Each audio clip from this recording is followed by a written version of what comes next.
Imagine standing in a forest that has never known an axe. The trees are giants, hundreds of feet tall, their trunks wider than a man is tall. You have a handful of simple tools, your own two hands, and a family to shelter before the brutal New England winter arrives. You have no nails, no screws, no power tools. How do you turn this colossal wilderness into a home? This wasn't a hypothetical scenario. It was the reality for the first colonial Americans. They built entire towns, churches, and houses that are still standing today, using nothing but wood. How did they master a level of craftsmanship that seems almost superhuman by modern standards? What forgotten language of joinery allowed them to lock massive timbers together with the precision of a puzzle box? My name is Sam, and this is Wild America. Part 1. The Wooden Age. When the first European settlers arrived in North America in the early 17th century, they stepped into a world made of wood. The continent was covered by an estimated 1 billion acres of old-growth forest, a vast, seemingly inexhaustible resource. For people coming from a Europe where centuries of civilization had made large timbers a scarce and expensive commodity, this was a revelation. The forests of the New World were a treasure trove, offering everything from fuel to food, but most importantly, the raw material for shelter. In 1607, when the English established Jamestown, Virginia, one of the first things they did was build a palisade wall around their settlement. The wall was made entirely of logs, driven vertically into the ground and sharpened at the top. It was a crude but effective fortification, and it was built using the most abundant resource they had: timber. The same pattern repeated across the colonies. In Plymouth, Massachusetts, in 1620, the Pilgrims built their first houses using timber framing techniques they had brought from England, adapted to the new materials they found in the forest. But this abundance was also a challenge of immense scale. The trees were enormous. White pines in New England could tower over 200 feet, and oaks and chestnuts had diameters of 6 feet or more. These were not the managed, uniform trees of a modern lumber yard. They were wild, irregular giants, and turning them into a home required a level of skill and physical labor that is difficult to comprehend today. The first task was felling the tree. This was done with a felling axe, a tool that, in the hands of a skilled woodsman, was an instrument of surprising precision. Two men working on opposite sides of the trunk would chop a deep V-shaped notch, the undercut, to control the direction of the fall. Then they would move to the other side and chop a back cut, slightly above the first notch. The tree would begin to groan, to lean, and then crash to the forest floor with a sound that echoed for miles. The timing of the felling was crucial. The best time was late fall or winter, when the sap was down and the wood was at its driest. A tree felled in the spring or summer would be heavy with moisture, making it harder to work and more prone to rot and insect damage. The colonists learned this through bitter experience, watching their first crude shelters collapse or become infested with beetles and carpenter ants. Once the tree was down, the real work began. The branches were removed with smaller axes, and the log was cut to length. This was not done with a two-man cross-cut saw, which wouldn't become common until the 18th century. In the earliest colonial period, it was often done with axes, a slow and laborious process of chopping through the massive trunk. Some colonists used a technique called pit sawing, where the log was positioned over a pit, and two men, one standing on top and one in the pit below, would use a long two-handled saw to cut the log lengthwise into planks. It was back-breaking, dangerous work, and the man in the pit was constantly showered with sawdust. The result was a colossal log weighing many tons, lying deep in the forest. It now had to be moved to the building site, a feat accomplished with teams of oxen and a system of ropes, chains, and sheer human muscle. Sometimes, if the building site was near a river or stream, the logs would be floated downstream. a technique that required careful planning and a knowledge of the waterways. This was the first step in a long and arduous journey from a living tree to a finished home, a journey that would test the limits of human strength and ingenuity. Part 2. The Art of the Hewn Timber. With the logs at the building site, the next challenge was to transform them from round, irregular trunks into straight, square beams. This process, known as hewing, was a true art form, a craft that defined the early American carpenter. It was done without sawmills, using only a sequence of specialized axes. First, the carpenter would use a tool called a chalk line, a string coated in charcoal or chalk dust, to snap a straight line down the length of the log. This line was his guide, the blueprint for the finished beam. Then he would stand on top of the log and, using a felling axe, chop a series of notches at regular intervals, cutting down almost to the chalk line. This was called scoring or joggling. Next came the most dramatic part of the process. The carpenter would stand beside the log and, using a broadaxe, begin to slice off the wood between the notches. The broadaxe was a specialized tool with a wide, heavy blade that was flat on one side and beveled on the other. The flat side went against the log, allowing the carpenter to shave off large slabs of wood, called flitches, with each swing. This was called juggling or siding. It was dangerous, physically demanding work. The carpenter had to swing the heavy axe for hours, his feet often just inches from the razor-sharp blade. A single misplaced swing could mean a crippling injury, but a skilled hewer could create a beam that was remarkably straight and square, with a distinctive, slightly scalloped surface that is the hallmark of a hand-hewn timber. After the beam was hewn, it was further smoothed with an adze, a tool that looks like a combination of an axe and a hoe. The carpenter would stand on the beam and swing the adze between his feet, chipping away any remaining high spots. The result was a finished timber ready for the next stage, the intricate and beautiful world of joinery. Comment broadaxe if you can imagine the skill it took to swing one of these all day. Part 3. The Language of Joinery. This is where the true genius of the colonial carpenter becomes apparent. Without nails, screws, or metal plates, how did they connect these massive timbers to create a frame that could support the weight of a house and withstand the forces of nature for centuries? The answer lies in a complex system of interlocking wooden joints, a three-dimensional puzzle of incredible strength and elegance. The king of all these joints was the mortise and tenon. The concept is simple. A square or rectangular hole, the mortise, is cut into one piece of wood, and a corresponding tongue, the tenon, is cut on the end of another. The tenon is then inserted into the mortise, creating a strong, stable connection. But in practice, it was a highly sophisticated art. The joints had to be cut with extreme precision. A joint that was too loose would be weak and wobbly.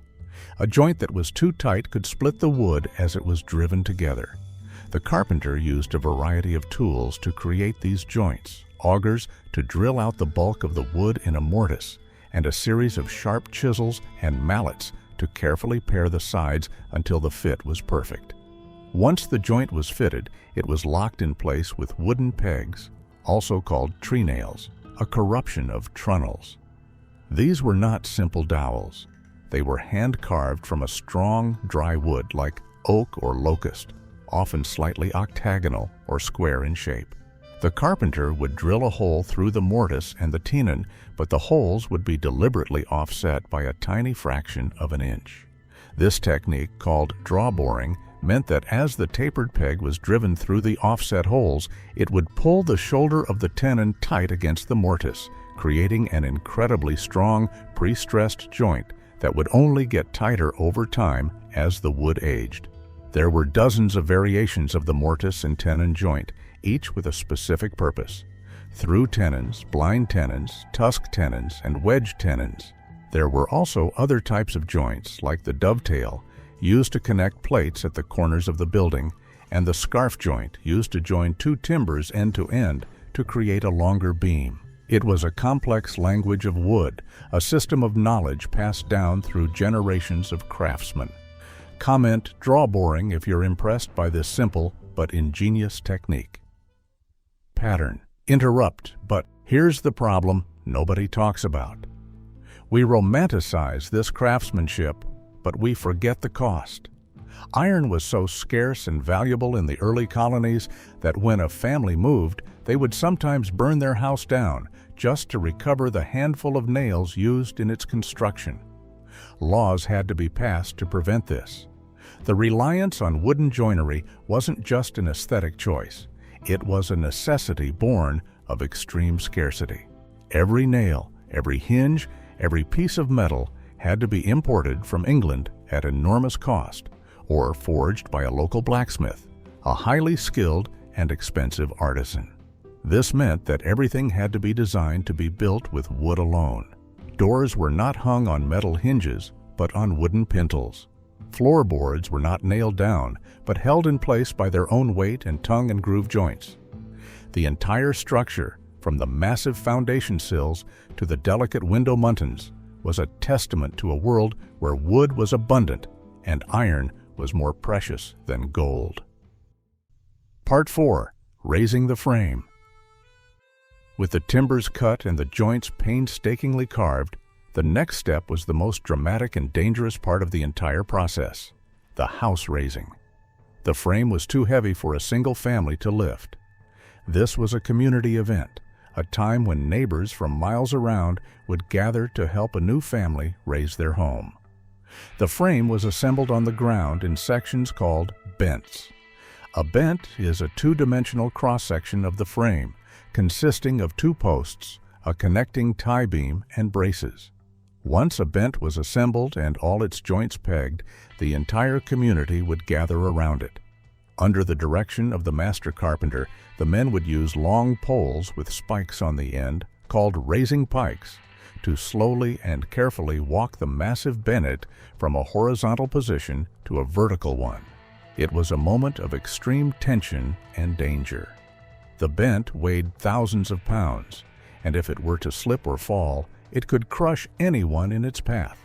Once the first bent was raised and temporarily braced, the next bent would be raised, and the two would be connected by horizontal timbers called plates and girts. The process would continue, bent by bent, until the entire skeleton of the house was standing. It was a three-dimensional puzzle being assembled on a massive scale, a slow and deliberate dance of heavy timbers and human muscle. The house raising was a celebration, a festival of community. The women would prepare a massive feast, and the day would end with food, drink, and fellowship. It was a powerful symbol of the interdependence of the colonial community, a recognition that survival in this new world was not possible alone. Part 5. The wooden skin. With the timber frame standing, the house was still just a skeleton. It needed a skin to protect its inhabitants from the elements. This, too, was made entirely of wood, processed by hand from the surrounding forest. The walls were often filled with wattle and daub, a mixture of woven branches, wattle, and clay mixed with straw, daub, which provided insulation. The wattle was created by weaving thin, flexible branches, often willow or hazel, between the vertical posts of the frame, creating a basket-like structure. The daub was then packed into this framework, filling every gap and creating a solid, insulated wall.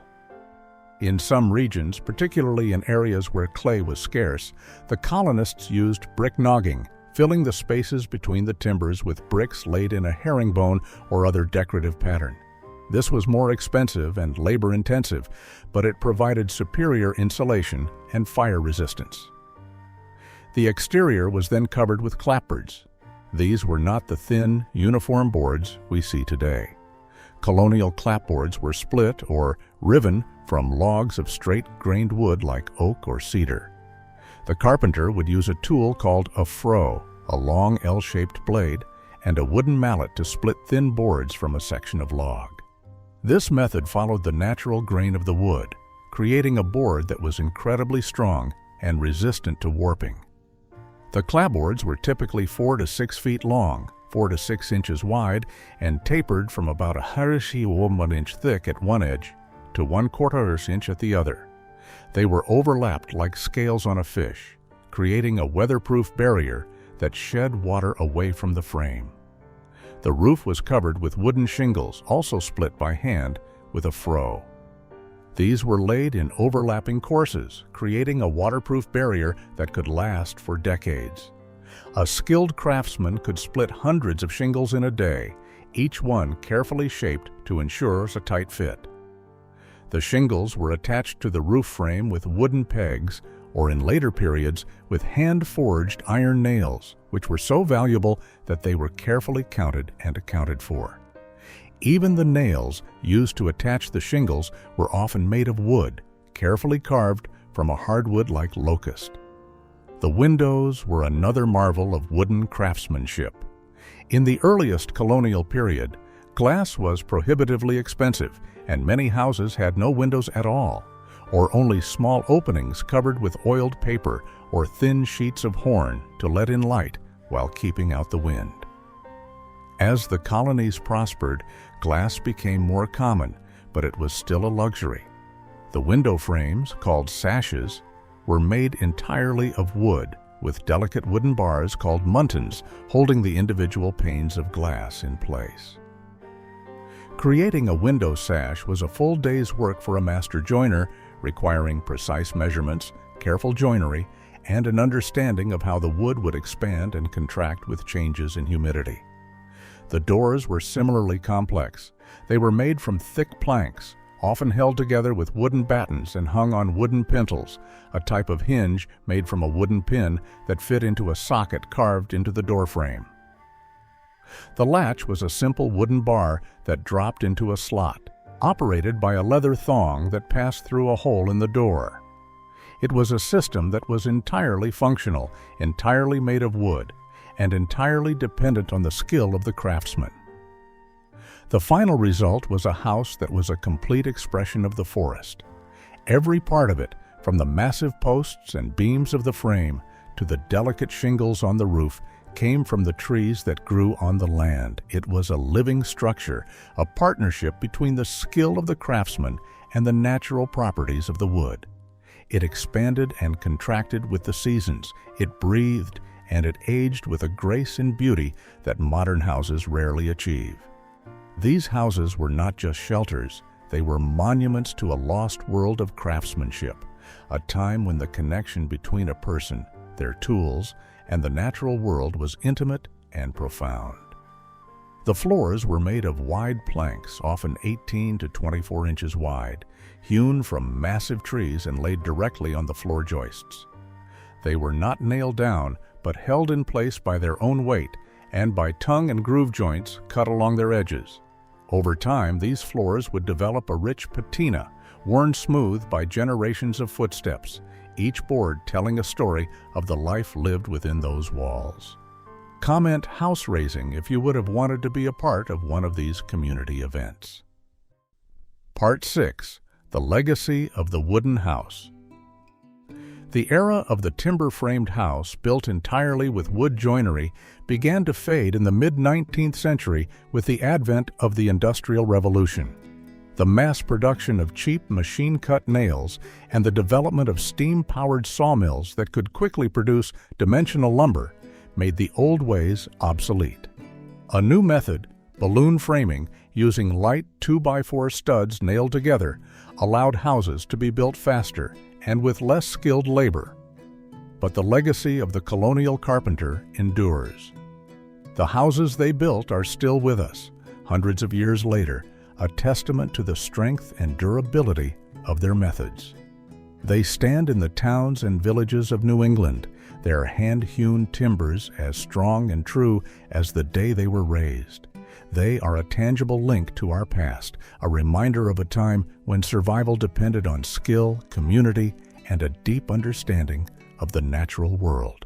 To stand inside one of these houses is to feel the presence of the people who built it, You can see the marks of their axes on the beams. You can feel the subtle texture of the hand-planed floorboards under your feet. You can sense the immense effort and the profound pride that went into creating a home in the wilderness. Their story is a powerful lesson in resilience and ingenuity. It teaches us that the most enduring things are not always the most complex, and that the simplest materials in the hands of a master can create something of lasting beauty and strength. That is the spirit of the colonial builders. That is the spirit of wild America. Thanks for joining us on this journey into the past. If you want to learn more about the incredible ingenuity of the pioneers, check out our video on how frontier families survived Tornado Alley in sod houses. And if you're fascinated by the tools that made this all possible, you'll love our video on 7 forgotten skills lumberjacks used to survive the wilderness. If you found this story of craftsmanship and survival inspiring, make sure you subscribe to Wild America. We're not just a channel, we're a tribe of people who believe that the old ways still have something to teach us.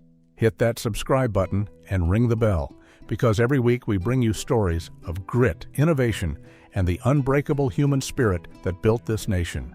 See you again next time. Stay curious, stay wild, and never forget where we came from.